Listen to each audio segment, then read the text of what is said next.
Ganhei 12 milhões de reais na loteria.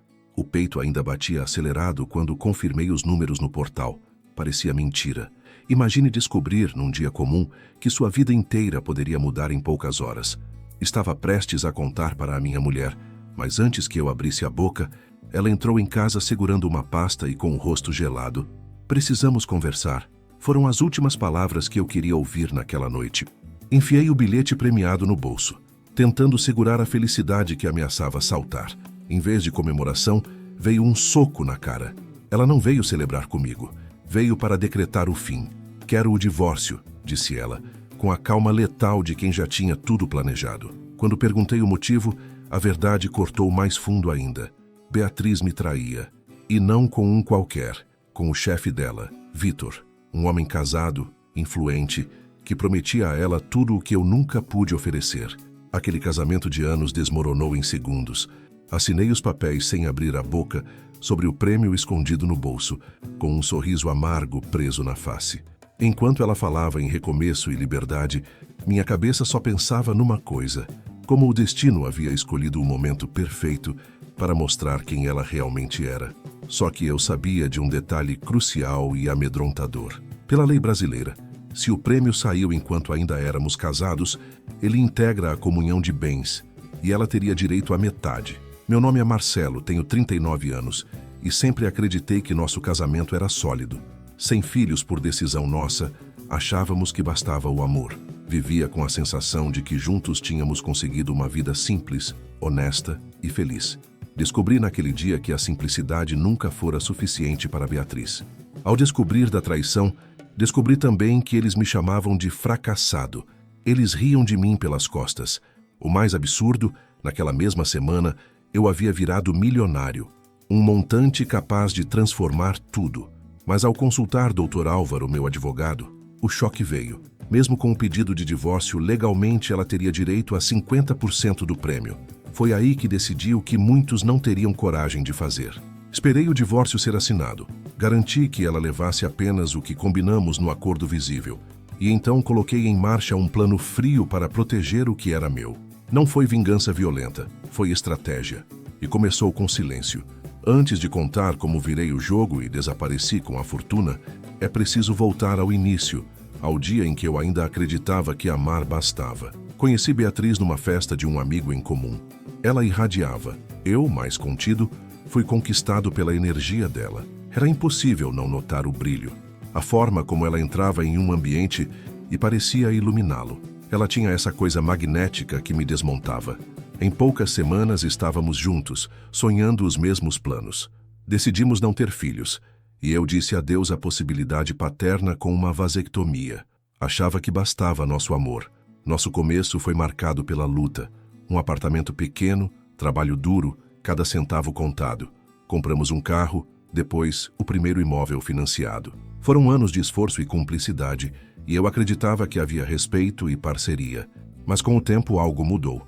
Beatriz passou a estar sempre no trabalho, justificando a ausência com prazos e projetos. As mensagens passaram a ser curtas, frias. Notei uma admiração exagerada por Vitor. Elogios às viagens, à vida de luxo, ao prestígio que ele trazia. Eu engolia o orgulho, evitando criar tempestades por coisas que poderiam ser apenas nuvens passageiras. Mas o fio que puxei revelou um novelo muito maior, e a cama começou a ficar vazia, apesar de dividida. Então veio o pedido de divórcio, com a pasta amarela sobre a mesa. Tudo pronto. Minuta de acordo, partilha da casa, do carro, do que constava nas contas. Ela esperava lágrimas e súplicas. Eu devolvi a caneta e assinei, não por rendição, mas por não me rebaixar diante de quem não tinha mais consideração. Beatriz procurou algum sinal de dor, algum reconhecimento de culpa, mas eu já sabia. Havia escolhido o outro. Respirei fundo e disse que ela já tinha decidido quando levou outro homem para a nossa cama. Não seria eu a rastejar. A frieza no meu rosto a deixou sem fala. Mal sabia ela que aquilo era só o prelúdio do que viria. No dia seguinte procurei Dr. Álvaro. Entreguei a minuta, ele leu, ajeitou os óculos e fez a pergunta que mudou tudo. Tem algum bem omisso, Marcelo? Parei, confessei. Ganhei na loteria ontem. 12 milhões de reais. O silêncio do escritório foi pesado. O advogado explicou com frieza. Se o sorteio ocorreu enquanto o casamento vigorava, O prêmio é bem do casal. Senti o sangue gelar ao ouvir que metade poderia ir para as mãos dela. Imaginar Beatriz e Vitor vivendo com o meu dinheiro doía. Doutor Álvaro foi claro. Só há um jeito de ela não ver nada disso. Se nunca souber que o prêmio existe. Saí do escritório com um plano e uma raiva na mesma bolsa. A imagem deles rindo de mim queimava. Decidi então esperar. Fingi derrota. Assinei, calado. Respondi com monossílabos. Deixei que ela acreditasse na vitória. O silêncio virou armadilha. Quanto mais ela se convencia de que venceria, mais tempo eu ganhava para me organizar. Chegado o dia do cartório, sentamos com nossos advogados. A pasta amarela virou acordo oficial. Deixei que ela levasse o apartamento. Sugeri que pagasse minha parte pelo valor de mercado. Ela saiu com um sorriso de triunfo. Eu saí com calma estudada. Oficialmente livre, estava pronto para o próximo movimento. 2 dias depois, fui à agência bancária sacar o prêmio. Entreguei bilhete e documentos. Fui levado a uma sala privada. O gerente tentou empurrar pacotes de investimentos duvidosos. Enquanto ouvia, lembrei das horas gastas pesquisando em canais independentes. Decidi que não deixaria um centavo nas mãos de quem iria predar sobre minha sorte. Abri conta em corretora séria, diversifiquei e preparei transferências para o exterior. Ao mesmo tempo, arrumei minhas coisas. Malas, documentos, roupas, um HD com arquivos. No silêncio daquela noite, fechei a porta do apartamento que um dia imaginei dividir até o fim. Quando voltasse, não voltaria para ficar. Recebi a confirmação do crédito. 12 milhões prestes a cair na conta. A euforia passou. A razão bateu forte. Comecei a abrir contas fora do país, pulverizar o capital em ativos difíceis de rastrear. Minha prioridade, discrição total. Pensei nos meus pais. Minha mãe adoecida, meu pai aposentado. Eu sabia que não podia envolvê-los sem colocar todos em risco. Enviei auxílio na surdina, mas não contei a origem. Adotei o papel de fantasma. Pedi demissão do emprego. Entreguei a carta sem alarde. Fechei contratos. Cancelei internet. Desliguei linhas.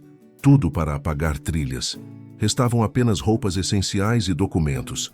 O resto ficaria para Beatriz. Planejei a fuga com calma. E foi ali, exatamente naquele momento, que minha nova vida começou, mas também foi ali que o jogo dela passou a ruir. Eu planejei a fuga com calma, como alguém que pela primeira vez podia escolher cada passo sem precisar consultar ninguém, sem pedir permissão, sem olhar para trás. Existia uma sensação estranha no ar, algo entre liberdade e despedida. No fundo, eu sabia, quando fechasse a porta daquela vida antiga, não haveria retorno. Não existia cenário possível onde eu voltaria a ser o Marcelo de antes. Esse Marcelo estava acabando, derretendo nas entrelinhas das últimas semanas, dissolvendo enquanto eu preparava um novo homem sem nome, sem endereço fixo, sem passado rastreável. É curioso como, quando decidimos desaparecer, começamos a enxergar detalhes que nunca percebemos antes, como se os olhos, antes ocupados demais em sobreviver, finalmente ganhassem autonomia para observar. No silêncio da minha última noite no apartamento, eu olhei para paredes que já não reconhecia. Havia marcas de quadros que tiramos quando ela decidiu dar um ar mais moderno ao ambiente. Havia manchas de tinta que eu mesmo tentei cobrir, mas nunca ficaram perfeitas. Havia lembranças impregnadas nas frestas do chão, nas portas que rangiam, nas gavetas que travavam. Nada disso me pertencia mais. Nada daquilo representava quem eu estava me tornando. A luz do poste entrava pela janela da sala e iluminava parcialmente as malas abertas. Eu me ajoelhei para fechar o zíper de uma delas e, por um instante, senti um aperto estranho no peito. Não era saudade, era um luto silencioso pela vida que eu pensei que teria e que nunca existiu de verdade. Havia algo profundamente humilhante em admitir que eu amei sozinho nos últimos anos. Mas, ao mesmo tempo, havia algo profundamente libertador em saber que eu nunca mais precisaria implorar por amor, afeto, validação ou respeito. Na manhã seguinte, antes de qualquer movimento, sentei no sofá e respirei fundo. O apartamento cheirava a desocupação, poeira, jornal velho e um leve odor de madeira que permanecia nas prateleiras vazias. A sensação era de que aquele lugar também queria que eu fosse embora, como se até as paredes tivessem cansado do peso emocional que Beatriz deixou ali antes de sair definitivamente. Peguei o celular para agendar o saque final da loteria. Do outro lado da linha, a atendente confirmou tudo num tom profissional, mas pude sentir uma pontinha de curiosidade em cada frase. As pessoas sempre têm curiosidade sobre o dinheiro dos outros, especialmente sobre dinheiro grande. Mas eu mantive a voz firme, sem detalhes, sem comentários. Apenas marquei, confirmei, desliguei. Enquanto organizava os documentos que levaria comigo, pensei em como seria fácil, se eu quisesse, esfregar aquela vitória na cara de Beatriz. Eu poderia enviar um print da conta, uma foto do bilhete, uma mensagem curta dizendo: "Olhe o que você jogou fora." Poderia fazê-la se contorcer de arrependimento, imaginar a vida de luxo que teria tido ao meu lado, chorar pela escolha apressada que fez. E por um instante, essa imagem me deu uma satisfação quase infantil. Mas logo percebi que isso seria pequeno demais, raso demais, indigno demais da nova vida que eu estava construindo. Eu não precisava que Beatriz soubesse. O silêncio seria a punição mais cruel, porque ela nunca saberia ao certo se perdeu a melhor chance da vida ou se foi apenas mais uma aposta errada. Essa dúvida eterna seria a sombra que a acompanharia. E o silêncio. O silêncio é uma força que pesa mais do que qualquer grito. Nos dias seguintes, fiz o que precisava ser feito. Saquei a primeira parte do prêmio, abri contas diferentes, distribuí o dinheiro em lugares estratégicos. Cada passo que eu dava abria um espaço entre quem eu era e quem eu estava me tornando. Passei a me mover de forma discreta, com roupas simples, evitando lugares movimentados, falando pouco. Era como andar com um cofre invisível preso ao peito. Eu sentia que, se fizesse qualquer movimento brusco, a fortuna poderia escapar pelas frestas da minha vida antiga. Foi durante uma dessas idas ao banco que quase encontrei Beatriz. A cena ainda se repete na minha mente como uma sequência em câmera lenta. Eu estava saindo pela porta lateral da agência, a que quase ninguém usa, porque dá acesso direto a um estacionamento pequeno aos fundos. Eu tinha acabado de transferir uma quantia alta para uma corretora internacional e ainda sentia o coração acelerado. Era uma mistura de ansiedade e adrenalina, como se eu estivesse cometendo um crime, mesmo sabendo que não estava fazendo nada ilegal. Quando empurrei a porta de vidro, ouvi uma risada familiar do lado de fora, uma risada que me causou calafrios. Reconheci antes mesmo de ver Beatriz. Ela estava entrando pela porta principal, acompanhada de uma amiga. As duas vestiam roupas elegantes, maquiagens impecáveis, bolsas de grife penduradas no ombro. Falavam alto, rindo como quem tenta demonstrar que está vivendo a melhor fase da vida. Mas havia algo na postura de Beatriz, um gesto sutil de ajustar o cabelo atrás da orelha, um toque rápido no celular, um olhar que fugia do foco que denunciava que nem tudo era tão perfeito quanto ela queria mostrar. Se eu tivesse saído pela porta principal, teria sido visto. E talvez ali, tudo tivesse explodido. Talvez eu tivesse perdido a frieza, o controle, o plano. Talvez ela tivesse percebido que eu estava diferente, que algo estava acontecendo. Talvez tivesse seguido meus passos, desconfiado, investigado. Era uma linha tênue, um segundo a mais ou a menos, e tudo teria sido diferente. Mas o destino dessa vez ficou do meu lado. Eu parei atrás da porta sem respirar, sem me mexer. Esperei ela passar, ouvindo a voz dela se aproximar. Era impossível não lembrar das conversas que eu tinha visto no celular dela com o Vitor. As frases cruéis, as piadas sobre minha vida simples, os comentários venenosos sobre minha falta de ambição. Eu ouvi a risada dela do lado de fora da porta e senti algo estranho no peito. Não era mais dor, era quase indiferença. Um tipo de indiferença madura, que vem depois que a gente sangra tudo o que tinha para sangrar. Aquela mulher ali não tinha mais nenhum poder sobre mim. Quando ela entrou na agência, segui silencioso pelo estacionamento lateral até a rua. Cruzei a avenida sem olhar para trás. Era como se eu estivesse saindo de uma dimensão e entrando em outra. Passei os dias seguintes apagando rastros. Cancelei cartões, encerrei contas, fechei aplicativos, deletei registros. A sensação era de que cada clique tirava mais um pedaço do Marcelo antigo do mapa. Eu sabia que Beatriz, em algum momento, iria tentar me encontrar. Sabia que ela sentiria falta da presença controlável que ela tinha sobre mim. Sabia que, quando percebesse que eu não estava mais disponível para ser o vilão ou o coadjuvante da história dela, alguma parte dela entraria em colapso. E eu estava certo. Antes de viajar, fiz um último teste. Postei uma foto antiga de um café qualquer com a legenda vaga. Dias corridos, resolvendo coisas. Depois explico. Era uma forma de manter as aparências, de não chamar atenção, de parecer apenas mais um cidadão comum resolvendo problemas. Em menos de 2 horas, recebi mensagem da minha mãe. Filho, a Beatriz ligou de novo. Disse que precisa falar com você. Está preocupada. Preocupada. A palavra me causou uma espécie de náusea silenciosa. Enfim, o teatro começava a fazer efeito. Beatriz já sentia a ausência. Já pensava nos próprios interesses. Já calculava possibilidades. Ela achava que o divórcio tinha sido uma vitória rápida, limpa e fácil demais. Só que ela não sabia ainda que a batalha verdadeira estava começando. Respondia para minha mãe de forma calma. Diz que estou viajando a trabalho, resolvendo umas pendências, sem previsão de voltar. E assim a rede de silêncio foi se fechando. No dia da minha partida, o aeroporto parecia mais frio do que de costume. Caminhei pelo saguão com passos lentos, como quem ainda tenta assimilar que está deixando para trás não apenas uma cidade, mas uma vida inteira.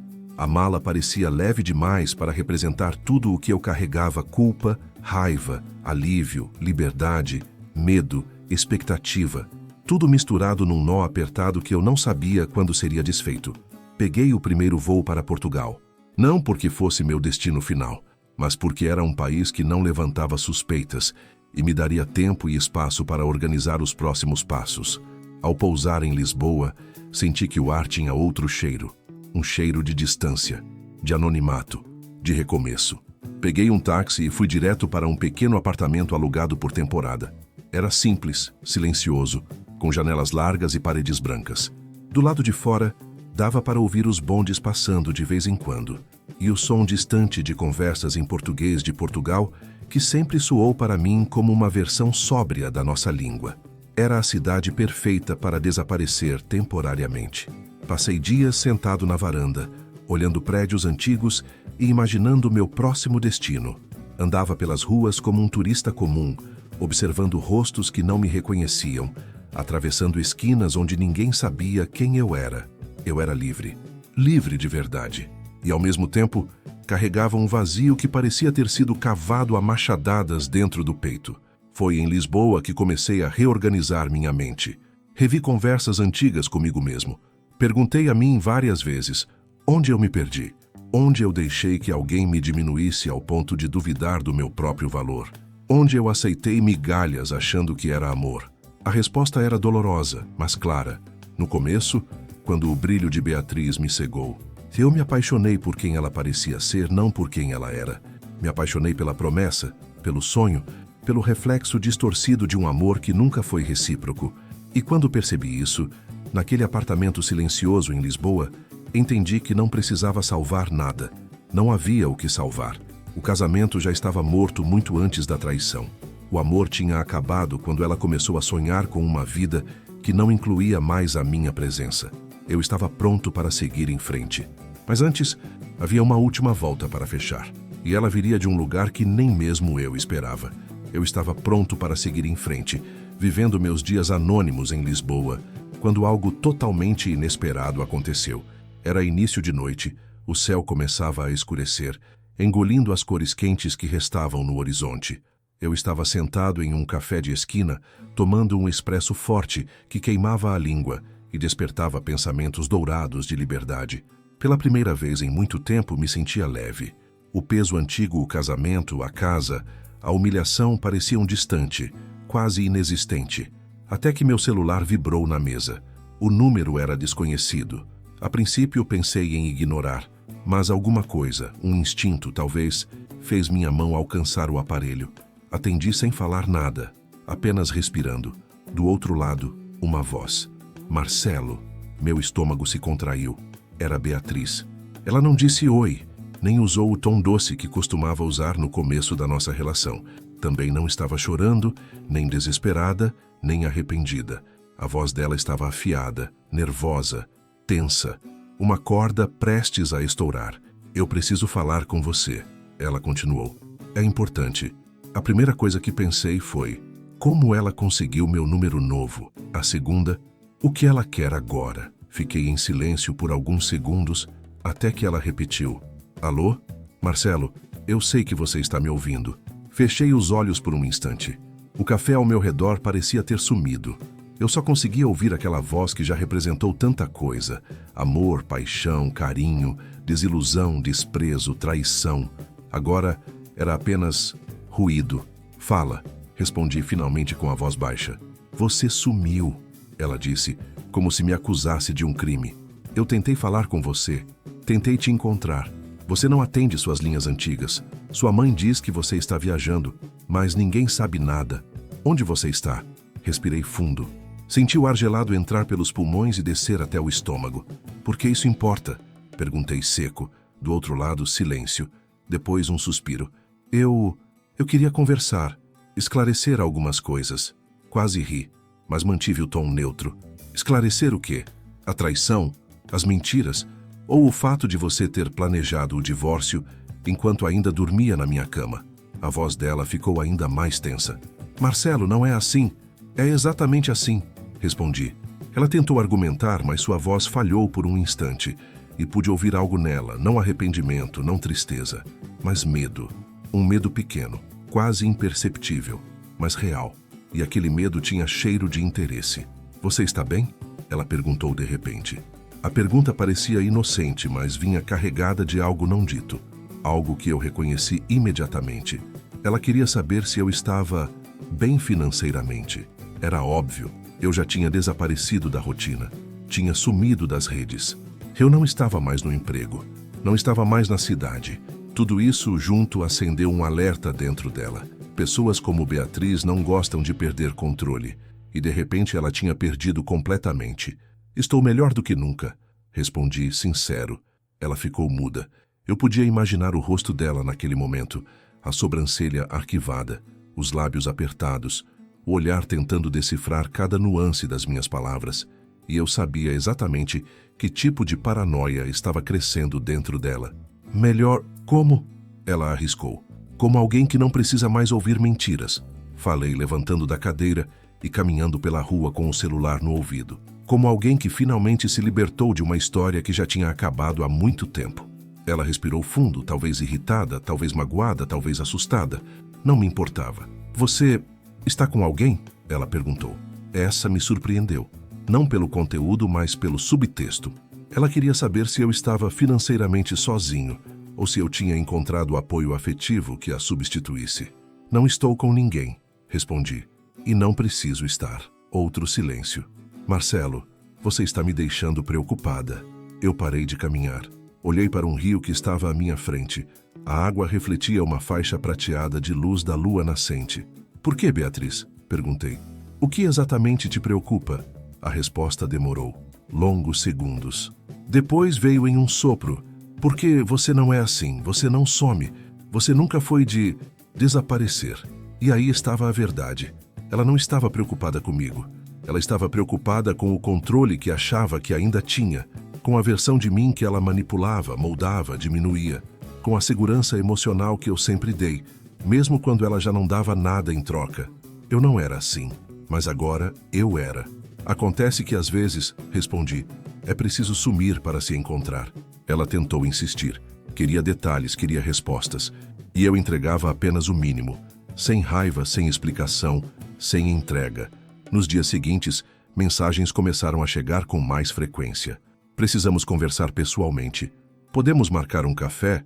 Eu não queria que tivesse terminado assim. Me desculpa se eu te machuquei. Você está bem mesmo? E quando não recebia resposta, a tonalidade mudava. Por que você está me ignorando? Eu mereço explicações.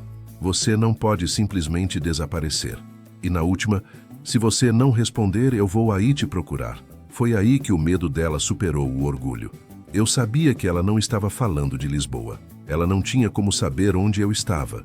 Ela falava do Brasil, de bater na porta da minha mãe, de tentar arrancar informação da minha família, de tentar mover algo juridicamente. E eu não podia permitir isso. Foi nesse momento que decidi fechar o ciclo de vez. Eu a bloquearia. Mas antes disso, Eu precisava mostrar que ela não tinha mais poder sobre mim. E esse momento viria da forma mais perfeita e cruel possível. E ele começou com uma última mensagem. Estou indo para a Europa. Quero te ver. Eu olhei aquilo por longos segundos e sorri pela primeira vez em meses. Ela estava indo atrás de um fantasma. E eu estava pronto para fazer esse fantasma aparecer só por tempo suficiente para assombrá-la como ela nunca imaginou. Quando li a mensagem dizendo que ela estava indo para a Europa para me encontrar, senti uma paz estranha. Não era euforia, nem vingança pura, nem sequer satisfação. Era uma espécie de fechamento, como se o universo tivesse decidido que, antes de eu assumir minha nova vida, precisava terminar essa última página da antiga diante dos meus próprios olhos. Eu sabia que Beatriz não fazia aquilo por amor. Ela fazia por medo do desconhecido, por receio de ter perdido algo que não conseguia nomear. Por desespero em tentar entender o que não estava mais sob controle dela. Pessoas como ela só dão valor quando sentem que não têm mais domínio. E o meu sumiço tinha sido a primeira vez em que ela provou da própria impotência. Fiquei 2 dias sem responder nada, apenas observando de longe. Às vezes imaginava ela checando o celular compulsivamente, olhando a tela acesa esperando meu nome aparecer, revendo as próprias decisões, talvez brigando com Vitor, talvez percebendo que a vida de luxo prometida não era tão sólida assim, talvez percebendo que ele não era tão presente quanto ela esperava, talvez percebendo que, pela primeira vez, havia ficado sozinha. Quando finalmente respondi, a mensagem foi simples. Podemos conversar. A resposta dela veio em menos de 1 minuto. Quando? Onde? Eu posso ir até você. Eu deixei o silêncio pendurado por mais algumas horas. Era preciso. A pausa cria impacto. Depois escrevi. Estarei em Sevilha. Eu poderia ter escolhido Lisboa, Porto, Barcelona, qualquer lugar. Mas precisei de uma cidade onde eu tivesse absoluta vantagem estratégica. Conhecia bem Sevilha. Já tinha ido 2 vezes anos atrás, antes de qualquer crise no casamento. Sabia andar pelas ruas estreitas, conhecia cafés pequenos, sabia quais lugares ofereciam privacidade, quais becos permitiam sair rápido sem ser seguido. E havia uma vantagem adicional. Eu não estava lá, ainda. Quando enviei o nome da cidade, eu estava sentado no sofá do meu apartamento temporário em Lisboa. O trem para Sevilha levaria algumas horas, e eu poderia partir no dia seguinte. O tempo suficiente para preparar tudo. A resposta dela veio carregada de ansiedade. Eu posso ir amanhã. Tudo bem, respondi. Ela perguntou o local, mas eu não dei de imediato. Disse apenas, te aviso quando chegar. E bloqueei por algumas horas, só para que a ansiedade dela se acumulasse. Na manhã seguinte, peguei o trem com uma mala pequena. O vagão estava relativamente vazio. O sol entrava pelas janelas, criando faixas de luz que cortavam o ar.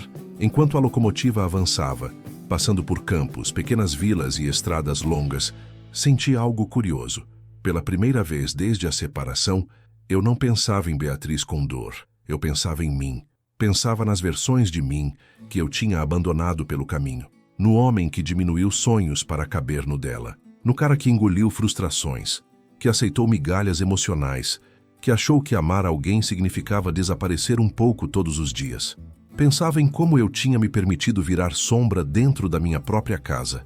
E percebi que, naquela janela do trem, com um país estrangeiro passando do lado de fora, eu enxergava um homem que, finalmente, se reconhecia de novo.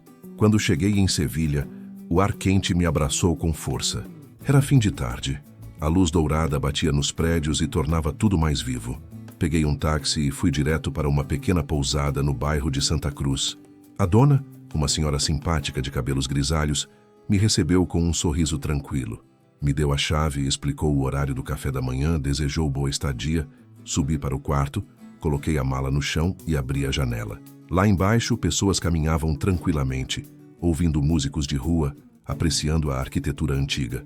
A vida acontecia sem pressa, como se nada no mundo estivesse correndo, como se tudo estivesse no lugar certo. No fim da noite, enviei a mensagem que faltava. Me encontre amanhã, restaurante Los Jardines Reales, 3 Ela respondeu em segundos.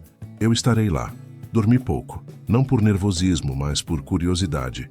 Era difícil prever como ela se comportaria, Eu sabia que Beatriz sempre gostou de manter as aparências. Mesmo nos piores momentos, ela se maquiava, se arrumava, organizava cada detalhe para parecer forte, impecável, intocável. Mas alguma coisa me dizia que dessa vez ela chegaria diferente. E eu estava certo. Quando o relógio da pousada marcou 12h40, eu saí andando pelas ruas estreitas até o restaurante. O bairro cheirava a flores cítricas, a pedra quente, a vida acontecendo em idiomas misturados. Cheguei alguns minutos antes do horário combinado. Sentei em uma mesa de canto, de onde eu podia ver a entrada sem ser visto de imediato. Às 13h03, ela chegou. Beatriz tinha emagrecido. Os ombros pareciam mais caídos do que antes. O brilho do olhar estava fraco. O cabelo, embora arrumado, não tinha mais o mesmo volume. E havia algo ainda mais revelador. Ela veio sozinha, sem Vitor. Ela entrou olhando ao redor, visivelmente nervosa. Quando me viu, parou por um segundo longo, silencioso, cheio de coisas que ela não sabia como dizer. Depois caminhou até mim e se sentou devagar. Obrigado por me encontrar, ela disse. A voz estava diferente. Havia um tremor ali. Não era tristeza, era medo. Eu apenas assenti. Ela ajeitou o cabelo, como sempre fazia quando estava desconfortável. Depois, respirou fundo, tentando recuperar o controle da postura. Eu não sei por onde começar, ela confessou. Acho que fiz muita coisa errada. Não respondi. O silêncio a obrigava a continuar. Ela engoliu seco. Eu tenho pensado muito em nós. Na forma como tudo aconteceu. Acho que fui dura demais. Talvez tivesse expectativas demais. Talvez eu tenha confundido coisas. Soltei um leve sopro de ar pelo nariz. Não um riso, mas algo próximo de incredulidade. Você veio até a Europa para me dizer isso? Perguntei finalmente. Ela balançou a cabeça. Não, eu vim porque... Marcelo, eu preciso saber o que está acontecendo com você. Eu incline um pouco a cabeça. O que você acha que está acontecendo comigo? Ela hesitou. Depois disse o que realmente queria dizer. Você sumiu, você mudou. Sua mãe não sabe onde você está. Suas contas foram fechadas, seu emprego, você se demitiu, você apagou sua vida. E isso te incomoda por quê? Perguntei. Ela encarou minhas mãos sobre a mesa. Porque você nunca faria isso, ela sussurrou.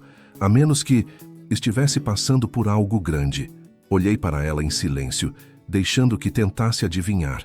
Ela continuou, a voz ainda mais fraca. Marcelo, você ganhou algum dinheiro? A pergunta veio carregada de hesitação, de ansiedade, de expectativa. Ela não estava perguntando se eu tinha ganhado um presente, uma herança, um bônus. Ela estava perguntando se eu tinha ganhado muito. Por que você acha isso? Perguntei. Porque você sumiu justamente quando eu... Ela parou, procurando palavras que não soassem incriminadoras. Quando eu abri mão da casa, do carro, das contas. É como se você tivesse ido embora para recomeçar de um jeito que só seria possível com muito dinheiro. Era impressionante como ela tentava se pintar de racional, quando na verdade estava apavorada com a ideia que já rondava sua cabeça. A possibilidade de ter perdido algo monumental. Foi então que decidi acabar com qualquer dúvida. Olhei nos olhos dela, olhos que antes eu conhecia tão bem, e falei: no dia em que você me pediu o divórcio, eu ganhei na loteria. Ela piscou. Eu continuei. 12 milhões de reais. O rosto dela desabou. Vi a exata fração de segundo em que a realidade atravessou a mente dela como um raio. Os olhos se arregalaram antes que ela conseguisse controlar. A boca abriu um pouco. A respiração ficou presa no peito. E, de repente, o corpo dela perdeu parte da postura impecável que sempre tentou sustentar. A queda emocional dela começou ali. Você está brincando, ela murmurou. Não. Ela encostou as costas na cadeira como se precisasse de apoio para não desmoronar. E onde está esse dinheiro? Eu dei um leve sorriso, o tipo de sorriso que não mostra felicidade, mas sim convicção.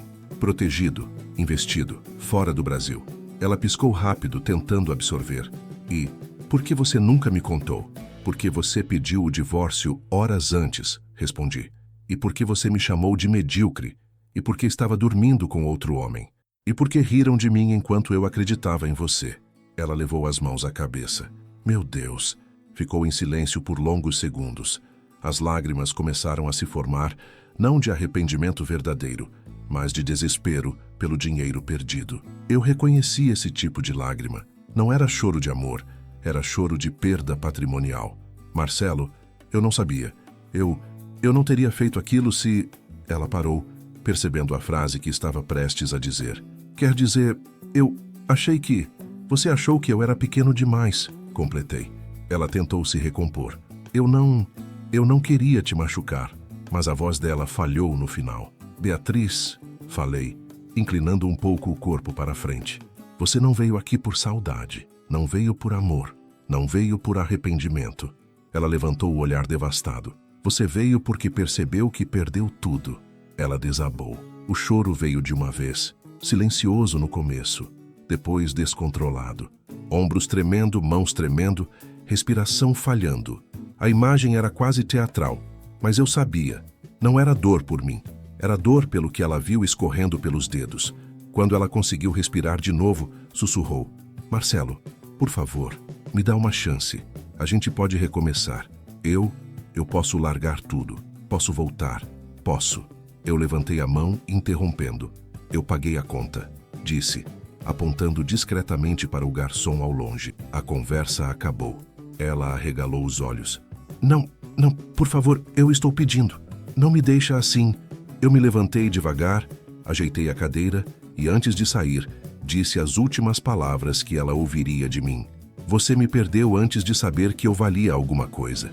E saí, sem olhar para trás.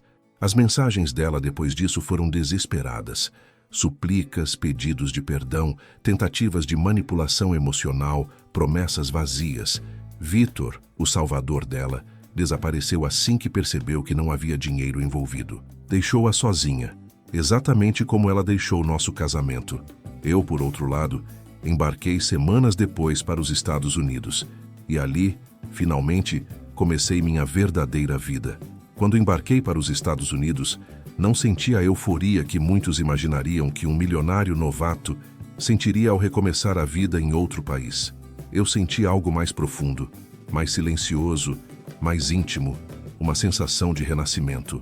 Era como se eu tivesse atravessado um portal invisível e, ao cruzá-lo, deixado para trás não apenas o Brasil, mas também a versão de mim que tolerou ser diminuída. O avião subiu, passando pelas nuvens densas, e eu encostei a cabeça no assento, observando as luzes da cidade desaparecerem.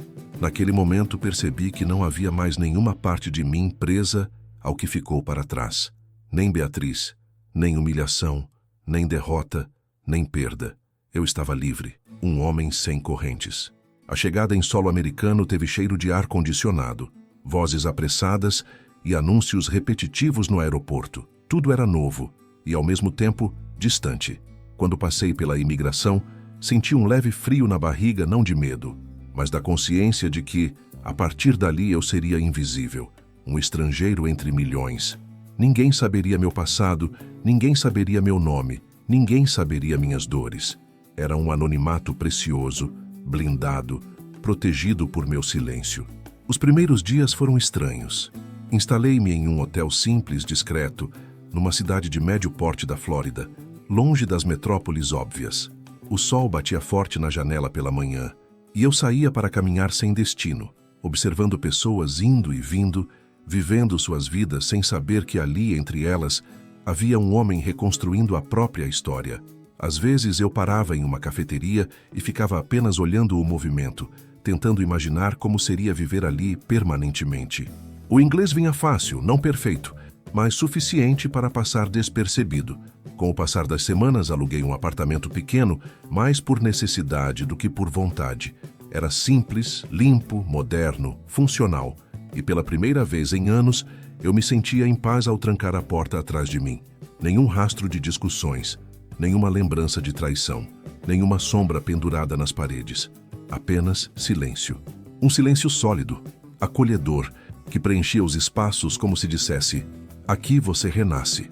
Comecei a arrumar as coisas com calma. Coloquei minhas roupas no armário, organizei meus documentos numa gaveta trancada, instalei uma escrivaninha perto da janela. O HD com meus arquivos pessoais ficou guardado numa caixa metálica, junto com documentos de transferência internacional. Tinha algo de terapêutico em reorganizar meus pertences. Cada item colocado no lugar parecia simbolizar um pedaço da nova vida que eu estava construindo.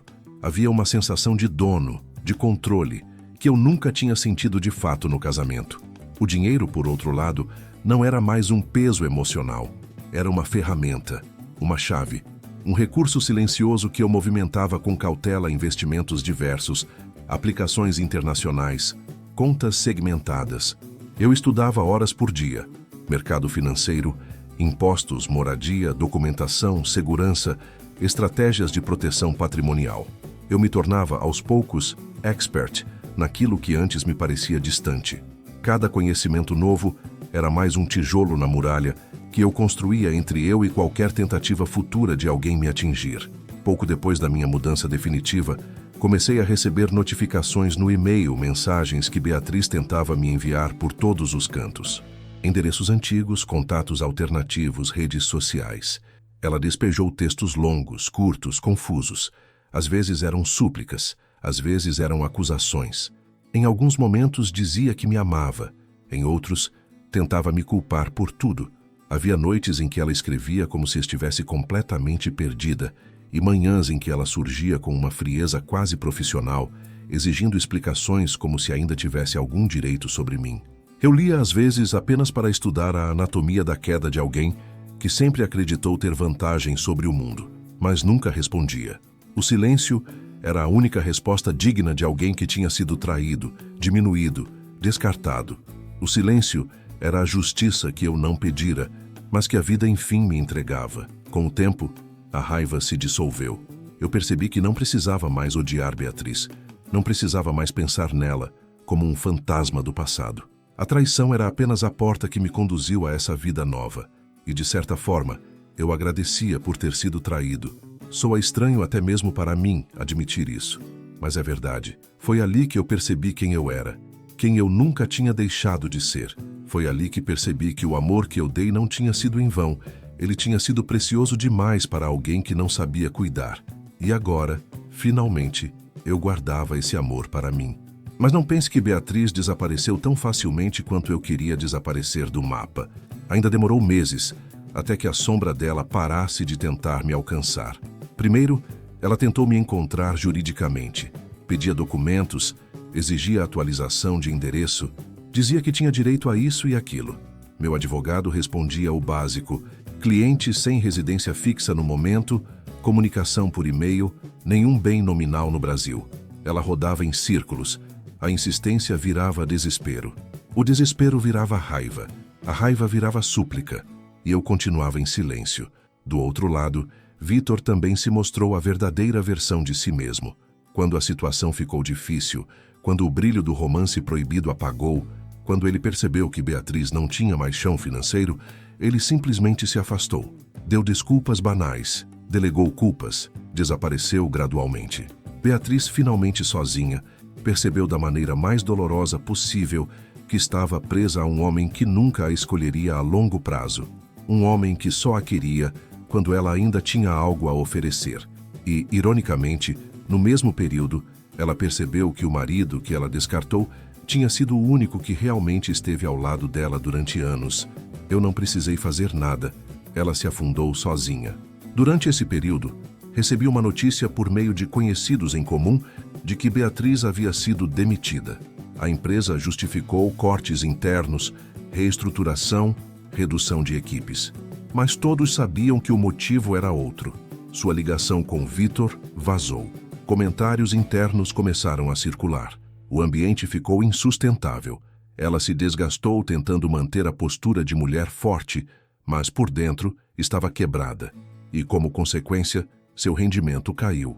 E como consequência, ela perdeu o emprego. De repente, ela não tinha mais marido, não tinha mais amante, não tinha mais carreira, não tinha mais reputação.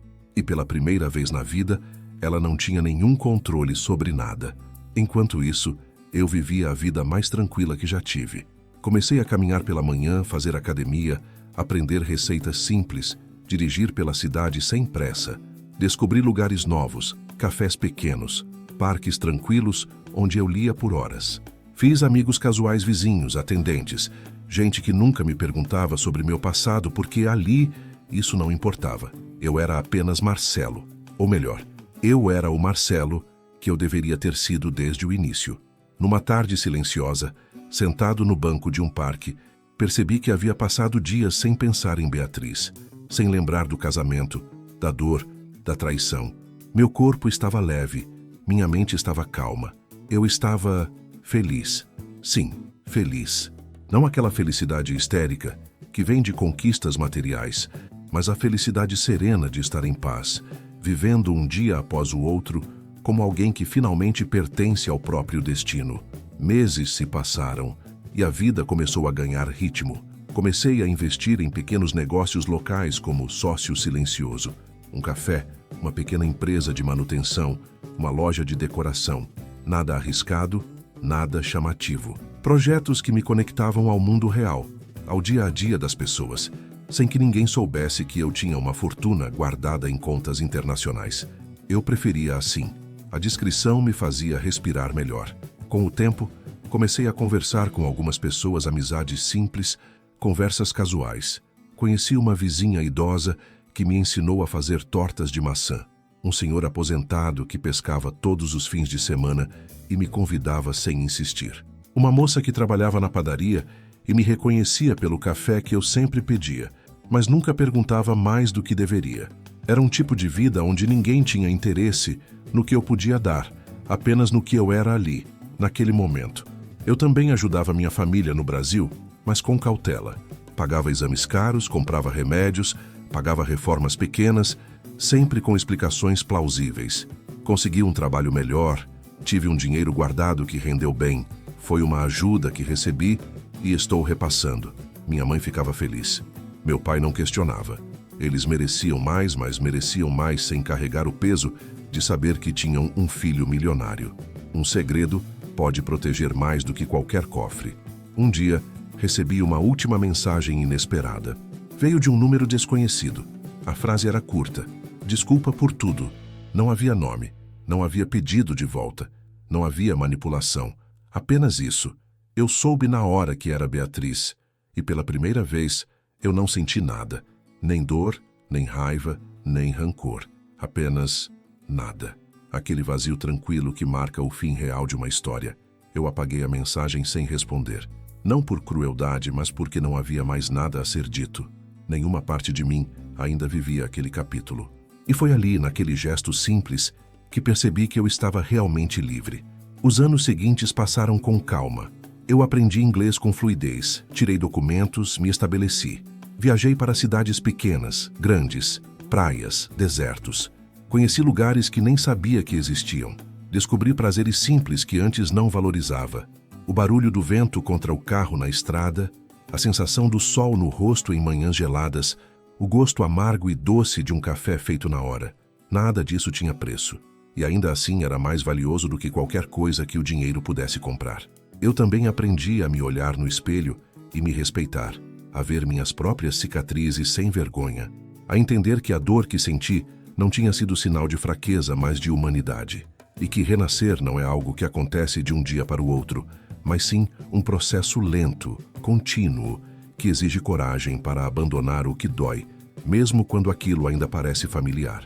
Às vezes, quando caminho à noite pela cidade, olhando as luzes refletirem no asfalto molhado, penso em como tudo teria sido diferente se eu tivesse contado a Beatriz sobre o prêmio naquele dia. Talvez estivéssemos agora viajando juntos.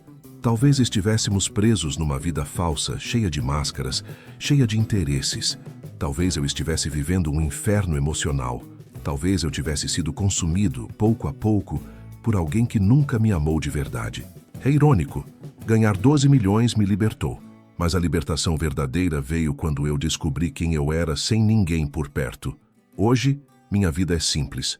Acordo cedo, corro, trabalho em projetos pequenos, ajudo quem posso sem alarde, como em restaurantes modestos, escrevo, estudo, planejo viagens curtas. Durmo bem, respiro fundo, vivo sem medo. E, acima de tudo, vivo sem precisar provar nada a ninguém. De vez em quando me pergunto, e se tudo isso tivesse acontecido de outra forma? Mas logo percebo que foi exatamente assim que deveria ter sido. Cada dor, cada queda, cada traição, cada silêncio, tudo isso construiu o caminho que me trouxe até aqui. Eu não mudaria nada. As pessoas acham que a pior coisa do mundo é ser traído. Eu discordo. A pior coisa é viver anos com alguém que nunca te viu como igual, que nunca reconheceu seu valor, que te usou emocionalmente enquanto sonhava com uma vida onde você não existia. Quando a máscara cai, dói, mas a verdade sempre liberta. Hoje moro nos Estados Unidos. Tenho um apartamento modesto, uma rotina simples, uma vida discreta. Nunca mais precisei explicar meus passos para ninguém. Nunca mais precisei abaixar a cabeça. Nunca mais precisei ser pequeno dentro de um relacionamento grande demais para quem me traiu. Se me perguntassem se eu recomeçaria um relacionamento com Beatriz, se ela tivesse pedido perdão antes, eu responderia sem hesitar. Não havia o que salvar. O vínculo existia, mas a lealdade havia morrido muito antes do divórcio. E sem lealdade, nenhum amor sobrevive. A história dela seguiu seu caminho, a minha seguiu o meu. E ao final de tudo, percebi uma verdade simples. Quem abandona por ganância sempre perde o que realmente sustentaria sua vida. Quem trai por ambição sempre cai quando o mundo vira. E quem acha que descartou alguém medíocre costuma descobrir tarde demais que o verdadeiro tesouro era justamente aquele que deixou escapar. Hoje eu caminho leve. Carrego meu segredo, minha liberdade, minha paz. E quando olho para minha própria vida agora, só me vem uma pergunta, que faço para você também. E você? O que faria no meu lugar? Sumiria e recomeçaria carregando a liberdade e o silêncio como companheiros? Ou tentaria salvar algo que já morreu muito antes da traição? Me conta aqui embaixo. E se você gostou dessa história, inscreva-se no canal para não perder nenhuma história nova.